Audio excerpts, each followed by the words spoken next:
Hello, friend. If you haven't figured it out, life happens to us all. Today's guest was an Olympic athlete, and at the Olympics, during the practice run, a giant storm comes in and she blows out her knee, changing the course of her life.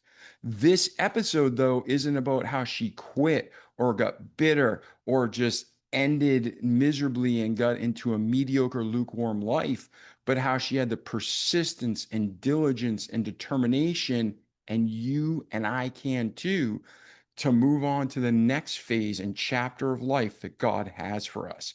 So you're going to hear Cherita O'Dell's story. You're going to be able to stop along the way with us in our discussion and hear not just what she was able to overcome and achieve, but we're going to reverse engineer her successes and break it down to practical steps so you and I can hopefully have the same experience and success too. You're going to have all this and more right now. The Remarkable People Podcast. Check it out.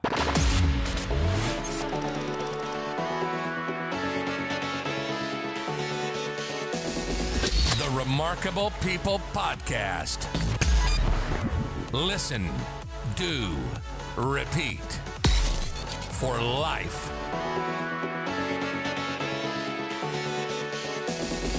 The Remarkable People Podcast.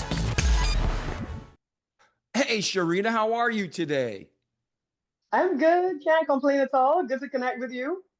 Oh, I'm so happy to be here. Ladies and gentlemen, Cherita and I were supposed to talk 3 days ago, but I got stuck. My flight got canceled, hence our interview got canceled. So we're doing a special midweek reschedule. So right off the bat, she is not only a great human, as you're about to see, but she's flexible and she's super helpful.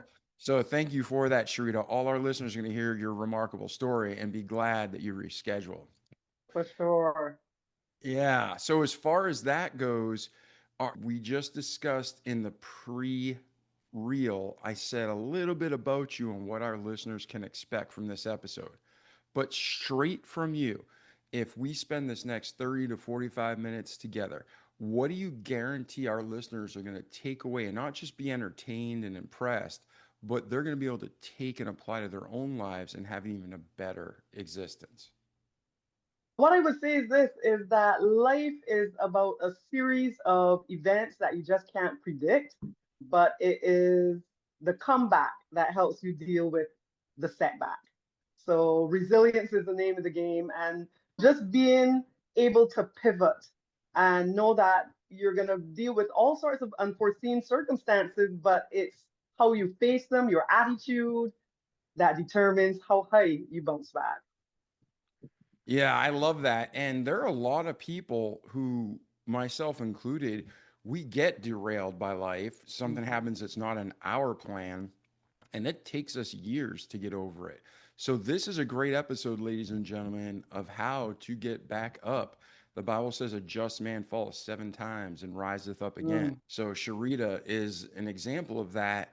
And we're going to take a literal short 60-second affiliate commercial break and then come back, and you're going to be able to hear and be inspired by Cherita. If you love coffee, you have to check out and enjoy Hunter's Blend. Hunter's Blend has multiple flavors, but they are an American company that uses only the top 6% of coffee beans around the world. And because of it, they not only have multiple delicious flavors, but I've been enjoying it for months now with no adverse side effects, no jitters, and more than anything, no acid reflux.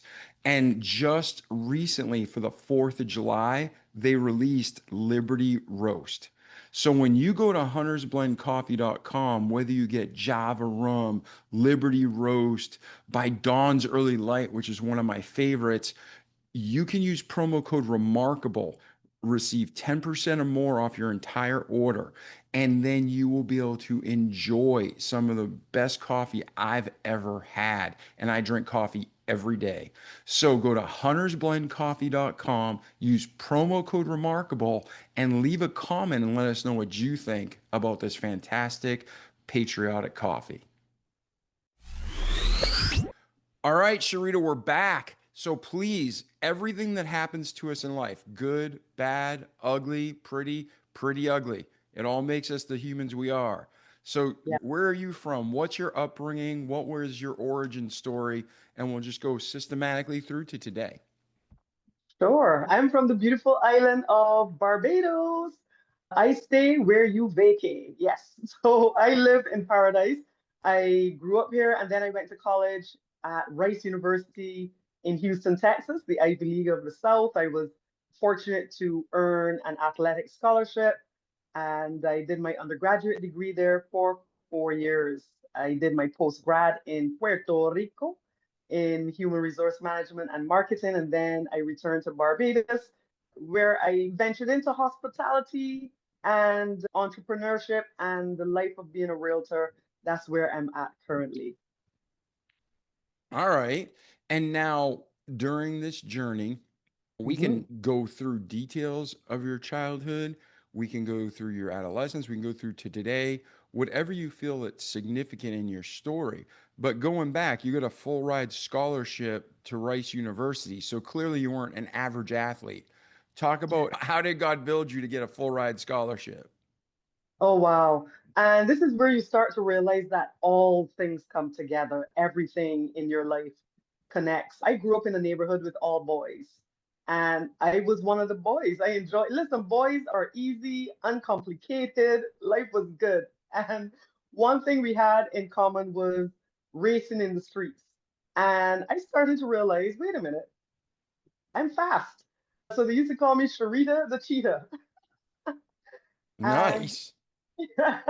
in secondary school, which is what we call high school here, my skill set developed in the sprints, but I'm 5'10", and I was 5'10" probably from 12, 13 years old. So you knew that although I was fast, sprinting probably would not be a long-term event for me. A lot of those female sprinters look like pocket rockets.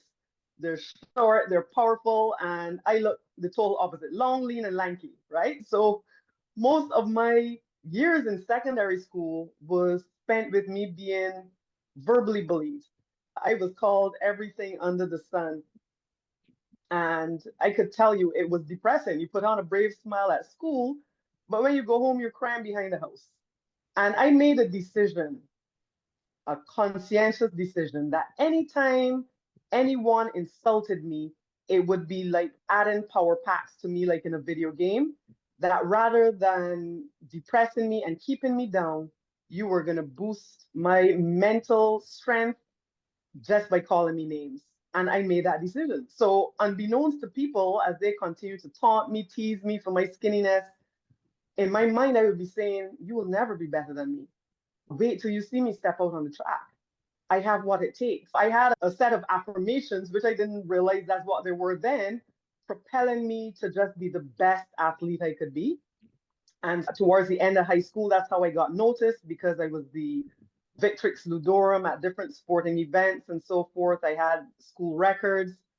And one day, a coach from Rice University, he saw us on and I'm dating myself, he saw us on a VHS tape.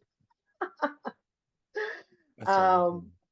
and he So someone, decided not, no, let me huh? ask you a question before you go on. That means someone Yes, recorded it, mailed it, and then he watched it and then got back. So who was the person who recorded and sent that to him? that's the thing. So a local person here in athletic administration, I had asked him to keep his eye out on any scholarship opportunities. And it seems as if he took a tape of one of the inter-school sports track meets where I was running, and his colleague was the head coach of Rice University, Victor Lopez, at the time.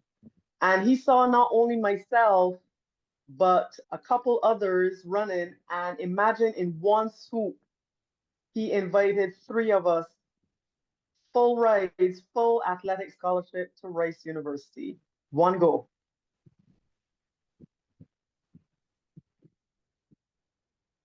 That's awesome. So when you got there, what was it like? You're there, you're from a foreign country compared to where you're going to be. Was this your first to the States? No, I was well traveled before, but obviously the first time in that collegiate capacity. And one thing I like about Rice, they had a good orientation system going on. So you felt welcomed, you felt loved. They made it not as overwhelming as it could have been. So it was really a nice transition into the college. Imagine all my meals would have been paid for the next 4 years, my accommodation for the next 4 years, my tuition for the next 4 years, and they provided us with all the athletic gear to compete in. So all I really had to do was look for plane fare from home to there and party money. So it was truly a blessing. And that is how my skill set developed even further. That's fantastic. So now Mm-hmm. you're at Rice, and I assume you're making friends, you're competing, you're becoming even stronger in all areas of life. Before we move forward in your story, a lot of times, even when we're successful, Satan works the lies and the insults that people planted in us as a child, and we continue to struggle with them. And like you said, you're doing positive affirmations to overcome them, to counter them. Were you at this point in college, were you past all that negativity, or were you still having those inner demons, people would say, that you were struggling with? Interestingly, how college helped me is that they just cared about the outcome. So whether you were skinny, thick, short, or 8 feet tall, can you run this time? Can you make the school look good? Can you earn points? And in doing that, it made me forget any insecurities I had coming in because all it was about was performance on and off the track, academically and on the track as well. So it really made me tap into whatever greatness was inside of me and then just try to go to the highest heights. So instead of dwelling on the past, you're just looking at the today and the future and performance, outcome, and results. Just looking for that growth. Exactly. Awesome. Exactly. All right. So now you're at Rice, you're competing, you're growing. Where does your life go from there, Sharita? I had 4 good collegiate years. I did what normal college athletes and students do, which was study, wake up late, and party somewhere in between. But I was able to juggle everything successfully. And I knew that maintaining my scholarship was a matter of me being academically sound and keeping my stats up on the track. In spite of getting into all the mischief that is normal at that stage of life, my job was just to keep this scholarship and execute well on all fronts. And that's what I tried to do. I had a good time. I got to travel to a variety of states, a number of states on for track meets, made so many friends. And in the process, I just kept getting better and better in long jump. I specialized in long jump and triple jump because although I went over there as a sprinter, listen, when you meet up on the sprinters from Texas, that's a whole different beast. I said real quick, no, we need to find something else because this is not going to work out. And I had some jump experience, and we decided, listen, we need to harness everything in that field and make it work. Because sprinting, I could go so far and no farther against those quickies. Yeah, yeah, no doubt. And they're two completely different sports. So Yes. you're like, you're basically, if I'm hearing you correctly, you're like, I want to keep my scholarship. I need to find something that I can compete in. Is that correct? Pretty much. And not only that, just for my, when you step out there, you think you're fast, and these people are beating you by a second is a long time in sprints. You need to wise up real quick and realize, look, no matter what you do, you are not getting to that level. That's a whole other level there. And I was in the conferences with the fastest people, LSU, Texas Tech, the University of Texas, U of H. They were not playing when it came to sprinting. They've produced some of the fastest sprinters in the world. So I realized really quick that I was not going to dominate the sprints. And that's where, in my first year, my freshman year, we made a quick decision. Let's find what else we're good at. All right. And then where did that take you? I already know, but for our listeners, Yes, I did well in the long and triple jump. On one occasion, I had the privilege of going to track meet, and somehow my friend and I, we missed a meeting leading up to the track meet. Our coach was peeved and he said, "You are not coming." And I was so mad because the track meet was close to Hollywood. And then to hear all the athletes come back and say, we walked and we looked at the stars, the celebrity stars, and we went this place and that place. I was angry for a couple weeks. And so then when it came to the next track meet, I was still in rage mode. And I went blazing down the runway on the first jump with venom and anger in my heart, and boom, popped a big jump, which turned out to be a Barbados national record and a qualifying distance for the Olympic Games. So that anger converted really well into the catalyst for something great. Yeah. And so now you have a record for your home country, Yes. qualify for the Olympics, and what happens? So what people don't realize is that you get to the Olympic city early, which was Atlanta at the time. It was the Centennial Games in Atlanta. You get there early to stay fresh, to acclimatize, and so forth. And just a couple days before the games started, there was a practice track meet, and that's how the athletes stay sharp, right? Because competition fitness is different from fitness out of season. You need to keep competing to maintain that high level. And so there was a practice meet, and then it started raining cats and dogs. And when it comes to outdoor meets, there's kind of I don't know if it's a written rule or not, but a rule that the meet is not shut down unless they see lightning, unless they could see that it's going to be dangerous conditions. I was the last jumper, and they made a decision, although we hadn't completed the full 6 flights of jumps, they made a decision that it's looking dangerous. So after me, they were going to shut the entire track meet down. And I said, you know what? This is the last jump before my event, which was 2, 3 days away. Let me give it all I've got. And I went speeding down that runway. The rain, you could hardly see. It was pouring that hard. And as I hit the board, my leg slipped from under me because the board was wet. And imagine you're going at full speed. So on takeoff, I could feel my leg tearing in 3 places as I was launched up into the air. And so I came down in the sand really hard. And it was just catastrophic because at the time I'm in a ball in the sand, you're looking around and seeing all the spectators clearing out. You're seeing all the athletes and officials running off the field. And it was like if I was in a nightmare. There I was, knowing that my dream was over, that I had reached the highest and lowest point of my life at the exact same time. Yeah. Yeah. That sounds absolutely like a nightmare. You're there, it's a horrible storm, everybody's leaving, so it's like you're by yourself and you get injured and you're just laying there in the sand. And that's what Yeah. really happened to you. So Yep. where does you now you're out of the Olympics, at least for right now. You don't know what your future is going to hold. How did you recover physically and mentally and emotionally from that? Yeah. One thing I'll say is that the days that followed were some of the most challenging I've ever experienced, because what was more painful than the actual injury itself was, how do I call my parents and tell them that the dream is over?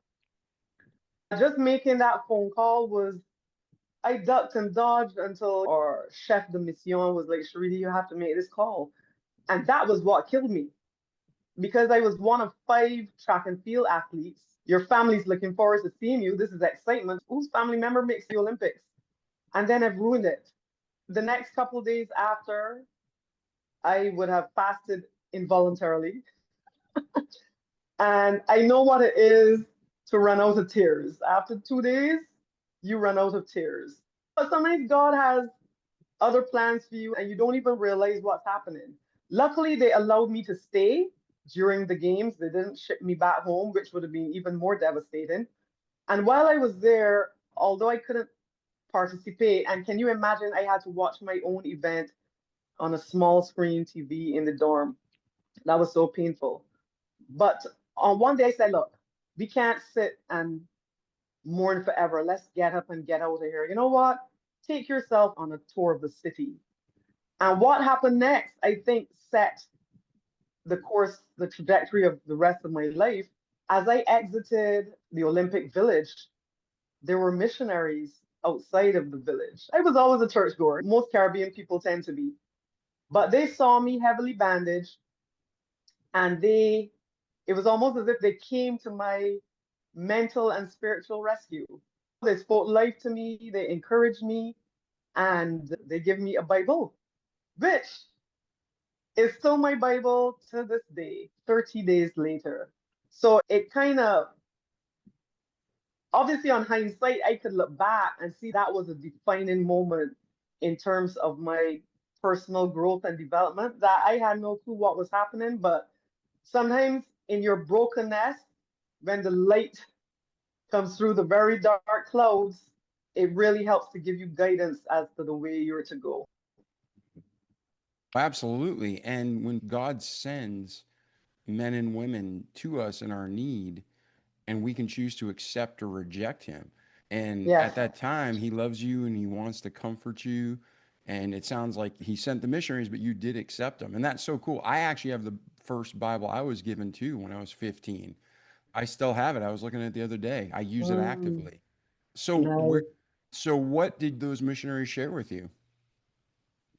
I obviously wouldn't remember word for word, but whatever they did at that moment was very helpful.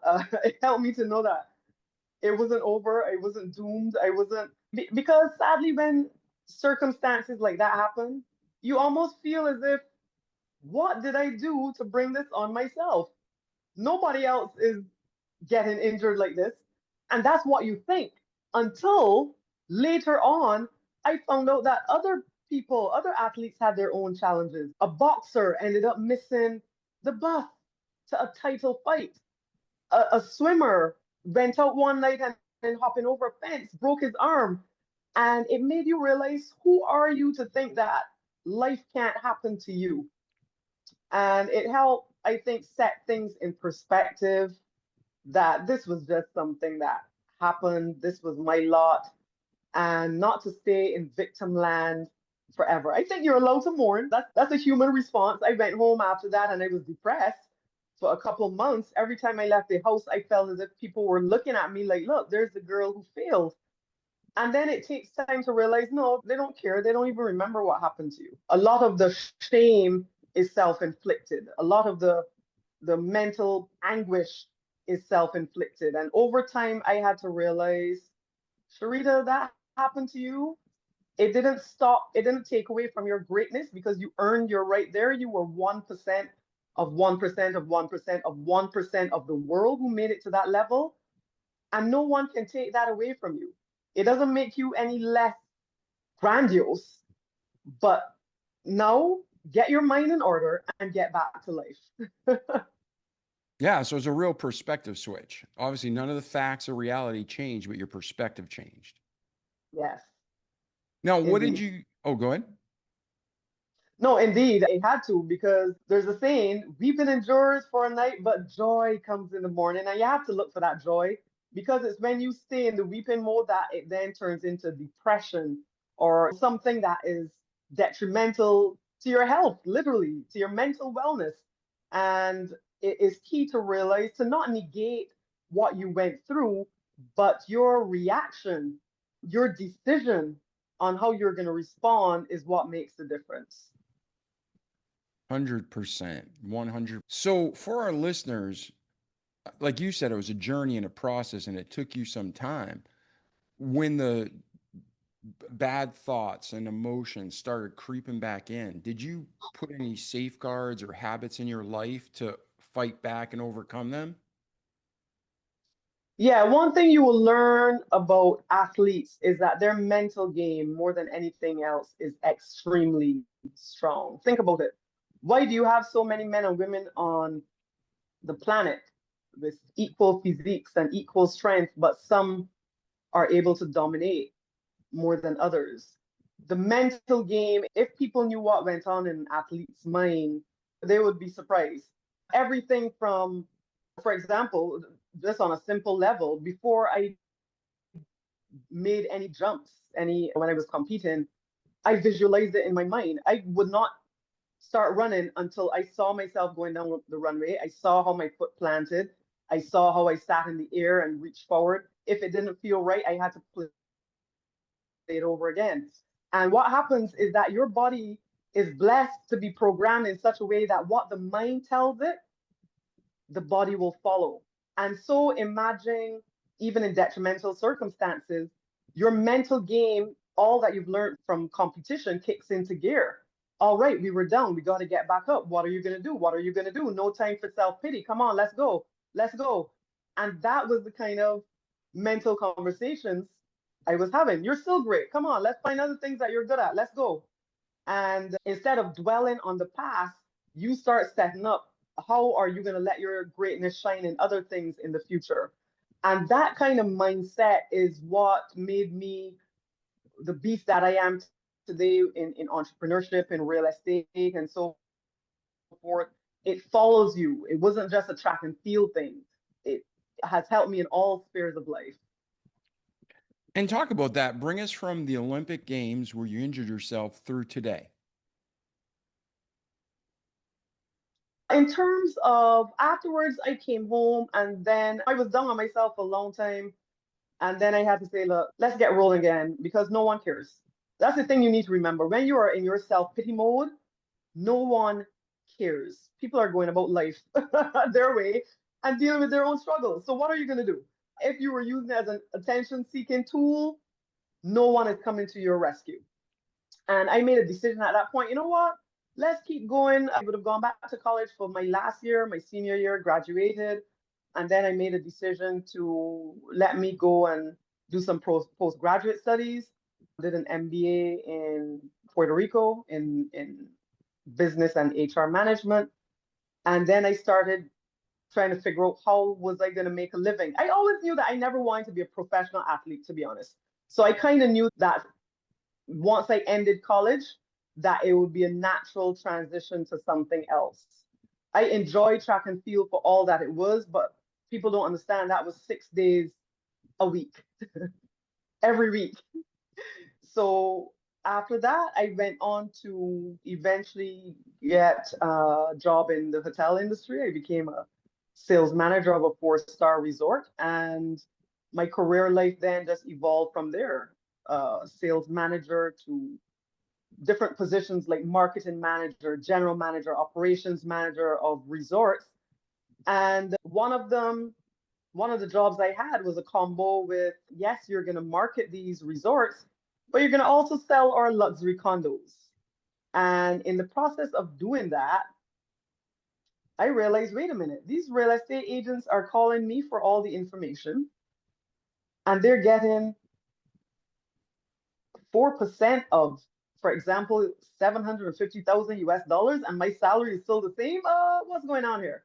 And the light bulb went off, and I decided, you know what? Let me educate myself on this world of real estate. I can sell hotel beds. My job was to put butts in beds. If I can sell there in hospitality world, I can do the same thing here. And my curiosity grew in that field.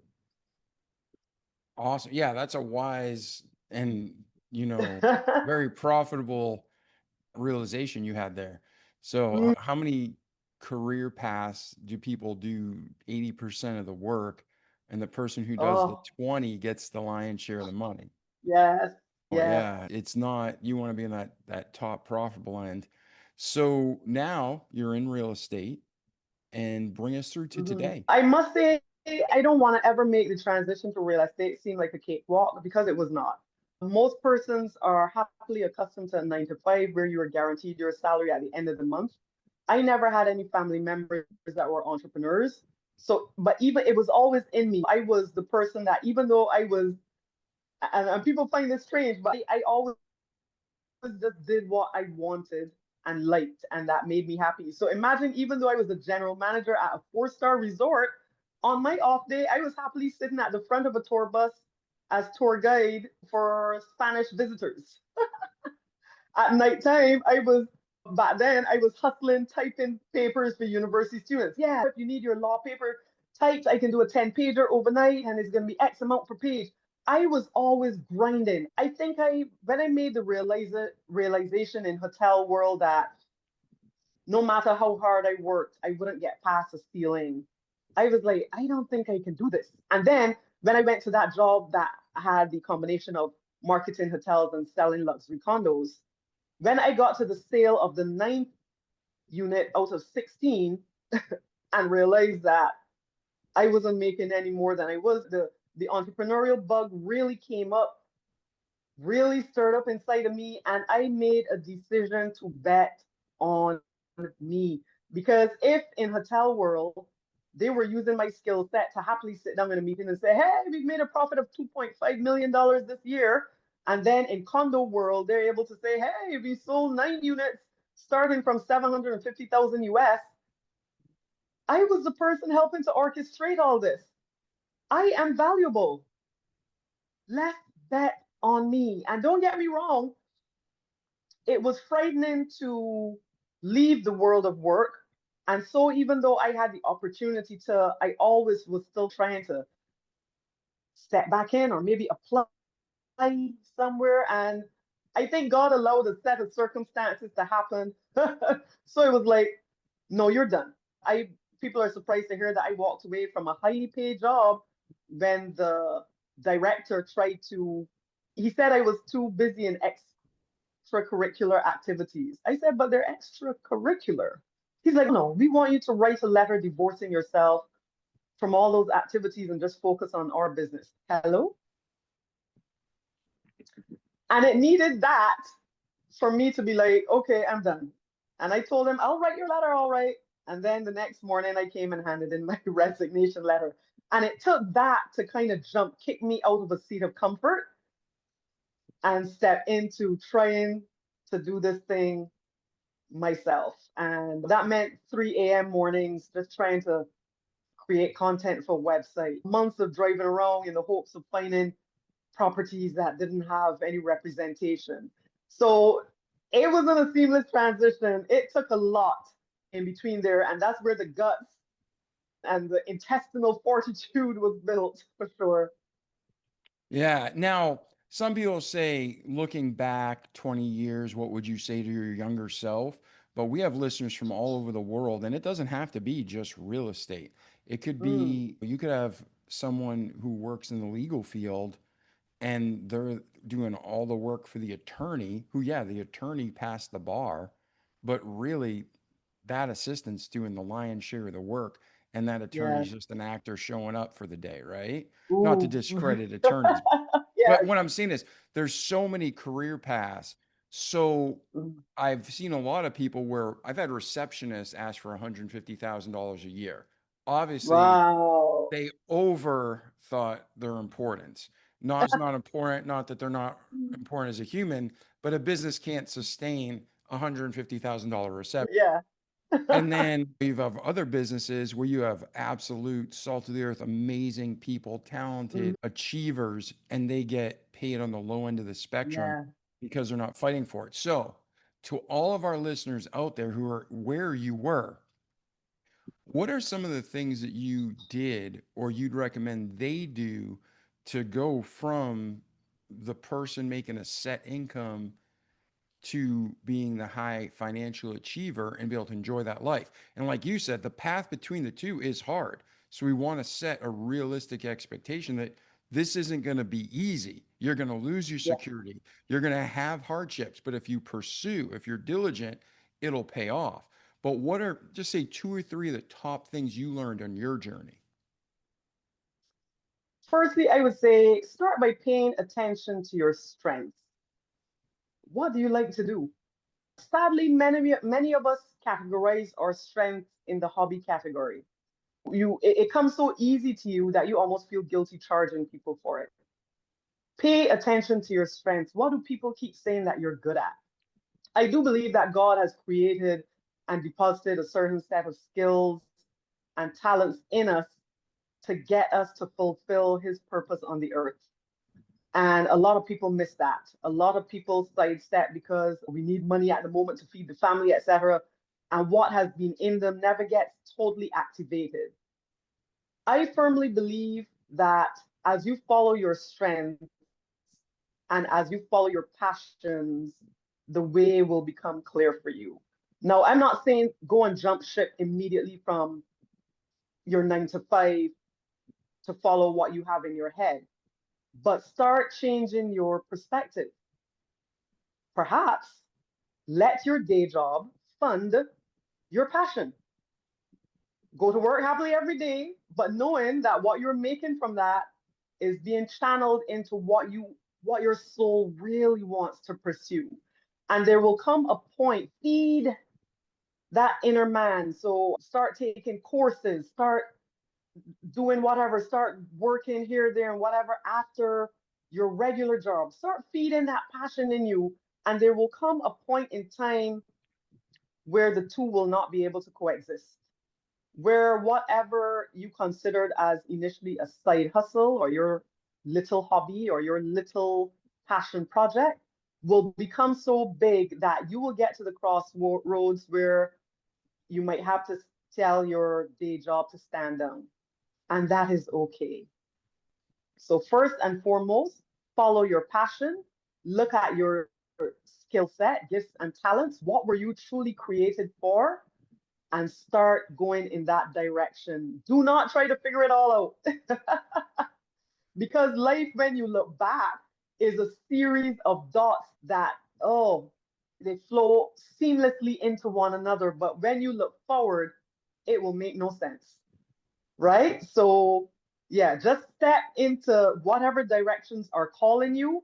And a calling is literally that niggling that no matter what happens, you just can't shake it. To me, that's a God whisper kind of nudging you in the direction you need to go. And eventually the way will become clear. 100% agree with you. And like you're saying, you could save up for 6 months or a year's salary and Mhm. then transition, or you could rip the band-aid off and go in. But man, that's not wise and does not work for most people. So having No, that slow transition where, yeah, maybe you're instead of sleeping 8 hours a night, you're sleeping 4 hours a night, but it's yes. what you need to do for 6 months to get the new career going. I think that that's a great suggestion. So bring us then. So you transition, you're here today, fill the gap. Wow. I have been a realtor now for about 20 years, and it has been a journey. People don't ever want to tell you the bad, but the bad, for the first 5 years, the bad came at me like a tornado. But guess what? That's your training ground. If you want to go into any venture, stop just watching the highlight reels on social media and see how I went from $5,000 to $50,000 in 8 months. You can do it too. No, not necessarily. But the reality is, if you are focused, and that is another strength that athletes have, be highly focused. If you have, firstly, write the vision down and make it plain. That's in Habakkuk 2, verse 2 in the Bible. Write the vision down and make it plain. But here's the other part that people don't tend to continue on with that verse. So the herald can run with it. I believe God is a gentleman. So he doesn't send his angels out to help you unless you manifest what it is you are trying to pursue. And once it's aligned with his will, yes, he will send that help. But when there's something active that happens in the heavenlies, when you write what is in your head down and make it plain. I personally would have left a very high paying job, but back then I was still living with my parents. That was very early days. I was able to do that. I knew that I had shelter. I knew that we have what you call standpipes around the island where you can get water. I had water to drink. If ever I was put out the house, I have a sweet mouth. I could beg for $4.30 to buy bread. So I knew that I would survive if I left a job. Not everyone is in that position. Some of you are in positions with families and so forth. So don't ever be reckless, but write the vision down and make it plain. Set a plan as to how you are going to transition and then watch everything come into alignment to just make it so. And yeah, no, and there is a lot of truth to that. And it's something that even if someone doesn't believe in God, people who watch our show from all over the world, they know I come at everything from a Christian worldview. I believe the Bible is 100% true. You, from what I'm listening to, Mhm. it sounds like you believe the Bible is 100% true. I've never found one mistake in it. So I use it as my guidebook for life. But even if you didn't believe in God, Albert Einstein and some of the greatest thinkers that mankind's recognized, they always say if you can't simplify your idea so a child could understand it, then you don't Mm, really fully understand it. You don't mm. fully have a clear vision. So, what Cherita's saying, what the Bible's saying, how to write your vision plain, make it simple, make it clear, and then go for it. Is that how you understand it, Cherita? That's pretty much it. I think it helps to almost open a spiritual door to what is for you. And as I said, because God is a God of giving you free will, he doesn't force you and grab your arm and drag you places. I believe that he tries to get you to where you're to go to experience the sweet zone of the most happiness and joy. And he's able to do it through gentle nudges, whispers, people coming into your life that fast track you where you could never have gone on your own. And when you write things down, it literally opens a portal. It literally activates something because it's almost telling the universe, this is what I believe is in me to help me fulfill my destiny. Let me put it out there publicly. Yeah, no, I agree completely. That is something that's so important. And when you now are doing this every day and you're writing down your intentions and you're moving forward, where's that brought you? Oh, wow. I will give one example, and this is not to brag or to boast, okay? But I just want you to see the power of manifestation. Once upon a time, I was at a real estate viewing in my humble days with one of my colleagues, and we were outside of an open house and we saw this beautiful vehicle, luxury vehicle. It looked top tier. And the reality is, in my field, as a woman as well, in order to go into people's houses and not have to try to prove myself, a sophisticated vehicle cuts through the noise, right? And we were out there just chatting, admiring this vehicle. And I declared to him, I said, by next year, this time, I will have a white one of these with white luxury seats. And I just spoke it out there and left it. Lo and behold, the next year, I remember coming across this person who was considering selling their vehicle. And watch this, they were uber rich, but their granddaughter happened to have left the door open as they were reversing out of their garage, and the door got sprained. They didn't want the vehicle anymore. A butler happened to tell me about the vehicle, and I said, let's make the man an offer. I got the vehicle, That's fixed the awesome. door. And I remember when I was telling my colleague about it, I remember he just turned pale. He said, Cherita, you remember when we stood up in front of the house and you said by next year, this time you would have one of these? I was like, oh, shoot, yeah. I didn't even realize, but I had declared it into the atmosphere, forgot about it, and there it was. That's So awesome. and that is just one of many ways in which I've been fast tracked in my business. As I said, you can't underestimate the need for certain tools in the real estate business. And that helped me get then to a level of being able to attract luxury clients. That helped me get to the level of being able to attract more business because they automatically assume when they saw the vehicle, she obviously knows what she's doing. And that vehicle played a pivotal role in taking me from a nobody in the industry to an expert, right? So Yeah, things will, when you speak and manifest and believe, if it is God's will, things can happen to give you supernatural success. Because if on the normal terms I was to try to get from where I was to where I am, it may have taken 35 years. It may have taken 35 years.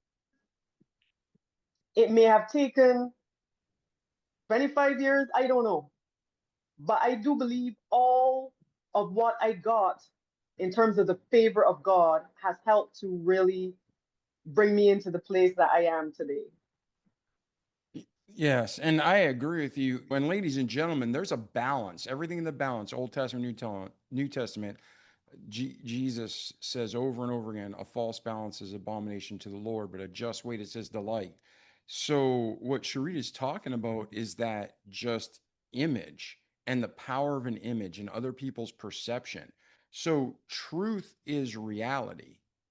But in our generation, especially with all the shallowness and social media, perception is most people's reality, sadly. So Cherita didn't change from one day to the next. She was still smart. She was still talented. She was still a go getter, but she was almost capped and throttled. But when she got that new vehicle, people's perception around her changed and let her break through that glass ceiling. Correct, Mhm. Cherita? That's it right there. That's it right there. And that's just one of many things that help to bring me where I am today. And I honestly believe in the phrase, nothing just happens. I believe that when you look at your life and a series of events over the course of your life, everything is helping to elevate you to the next level. But sadly, some of us stay on a plateau, not open to taking risks, stepping out in faith. Even if you weren't a Bible beater, even if you, I can't say, and you brought me on here, so I'm just going to be honest. Everyone has their operating system, and that operating system determines how far you go in life. Some people's operating system works great for them. Some people are just in a holding pattern because their operating system is doesn't operate. I am very authentic about my faith. I don't try to superimpose it on anybody. But if you are asking me questions as to how did I get from where I was to where I am now, I do not take the credit. I have received a lot of supernatural help. It is what it is. And I never try to hide that or play that down. So that's the thing. You have to find what works for you. And the my manual is the Bible. I read that and that tries to that I use that as a source of keeping me sane, but also guiding me as to what is right from what is wrong. And you have to determine what your operating system is for you and if it is working. And if not, you may need to tweak it or reassess it. But that's the long and short of it for me. Yeah, no. In the Bible, once again, everything I say, everything you say, anything any human says, if it doesn't filter through the Bible, it's no good. But what you said is Romans 8:28, all things work together for good for those that love God, to those called according to his purpose. And ladies and gentlemen, God doesn't just love Sharita. He doesn't just love me. He loves you too. But Sharita mentioned a few times in this episode, we all have free will to make decisions. And just as a good parent wants to just bless their child, they're not going to give them blessings when they're not ready for it or when they're doing horrible things. I'm not going to give my child $1 million if they're having problems with drugs. You see what I'm saying? So you have to have your own relationship with God worked out, but he loves you and only wants the best for you. So, Sharita, where are you today? First off, if we missed anything from your life from today back, let's fill it in. But if not, anything you want to talk about, I'm sure there's a lot we missed. But if not, where's Sharita today and where are you heading next and how can we help you get there? What I would say, one monumental aspect of my life, I would have been single for a long time. I was that girl that was single for 8 years after college, 8 long years. And I remember I always wanted a family. I love. I'm the one who sits down and watch all the reality shows about love. That's me. And I couldn't understand why God just wasn't allowing me to find someone who connected with me. And once again, on hindsight, when you look back, how the dots align. But long and short of it is that the man was in front of me all along. And I went from single to a family of four in 2 years. Don't try to figure it out. I'm still trying to figure it out. And it just reminds you of the fast track nature of God, right? That you could have nothing going on the horizon and then boom. I don't even remember my first child's second year of life because it was like when you're in a stampede and you're just, that was how I was for the first 2 years after I got married. Everything is a blur. And it so turned out that the the lovely guy who is my husband today, was in the same church with me all along, but not my type. But guess what? He had every single trait that met my needs. And I believe that I was not allowed to connect with him until certain aspects of my life were right, and until certain aspects of his life were in order as well. What I would say is during my single season, I did a lot of personal development work because I said, wait a minute, the only thing constant in these relationships that are just not launching is me. So let's go and work on me. I went to marriage seminars. I went to every woman seminar there was on how to be a better person, what you do. And I worked on me and waited, quarreled with God a lot of times for punishing me, I thought, by making me wait. But think about it. If ever he were to give you his gift prematurely, it wouldn't work. It wouldn't work. And so it was all about divine timing. So I'm married today with a 13-year-old and an 11-year-old. And out of that waiting season of my life, it inspired a book called Good God. And you could say it however you're feeling at the time, whether out of anguish or good God. And it was essentially looking at the rocky path of a single girl's life. It is comical.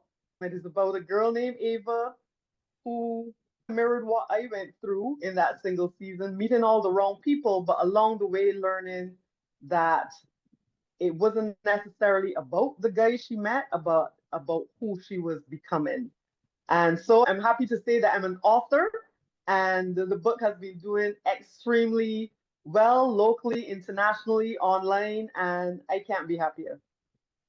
That's fantastic. And ladies and gentlemen, we'll put a link in the show notes so you can check it out, order it, get it shipped to your door. You can read and laugh with Cherita. And Cherita, if someone does want to connect with you and continue the conversation, what's the best way for them to reach you? Sure, you can find me. My website is CheritaOdellSpeaks.com, and that is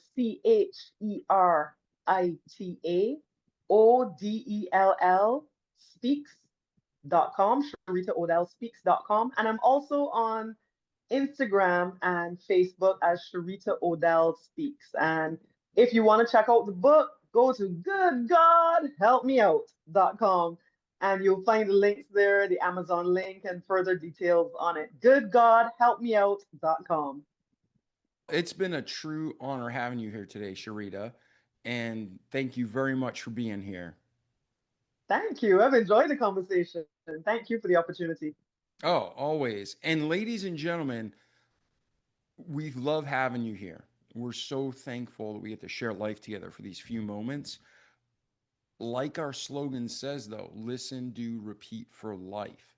Don't just listen to the great truths and the Bible verses that Cherita and I got to share with you today, but do them. Repeat the good each day so you form healthy habits, so you can have a great life in this world, but most importantly, have a relationship with God so you can have a fantastic, amazing eternity to come. So I'm David Pasqualone. This is our remarkable friend, Cherita O'Dell. And Cherita, thank you again for being on the Remarkable People podcast. Thank you so much. The pleasure's all mine.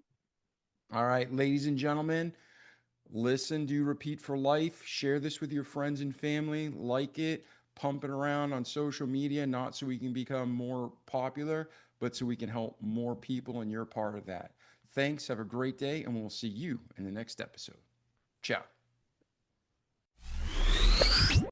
Ladies and gentlemen, I sincerely hope this show has inspired you. The whole purpose of the Remarkable People podcast is to inspire you, to motivate you into action, to help you have an even better life, to overcome things you've not yet been able to overcome, or to grow to the next level that you never thought possible.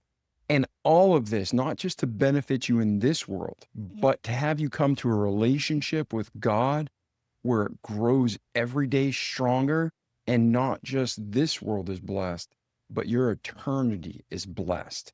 And we sincerely want to do just that and to glorify God. And we hope with this episode, we accomplish that.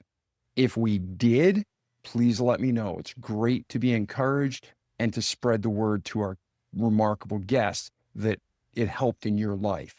If we didn't, let me know. Write me an email. You can go to davidpasqualone.com, go to our contact us page, and let me know what you think.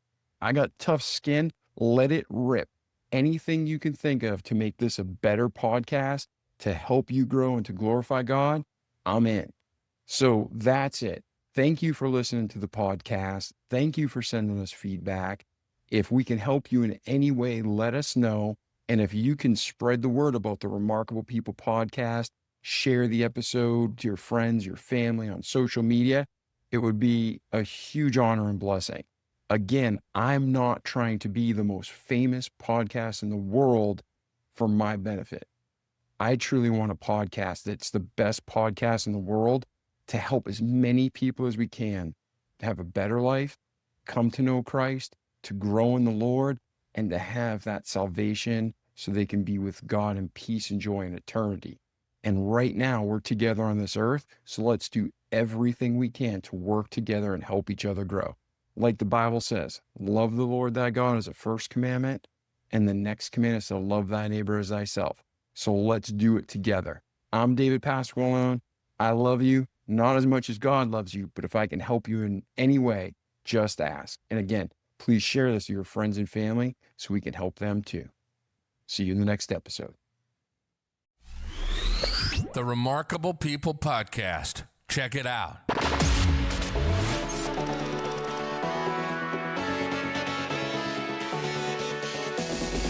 The Remarkable People podcast.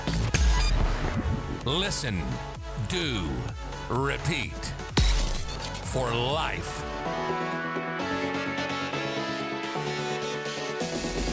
The Remarkable People podcast.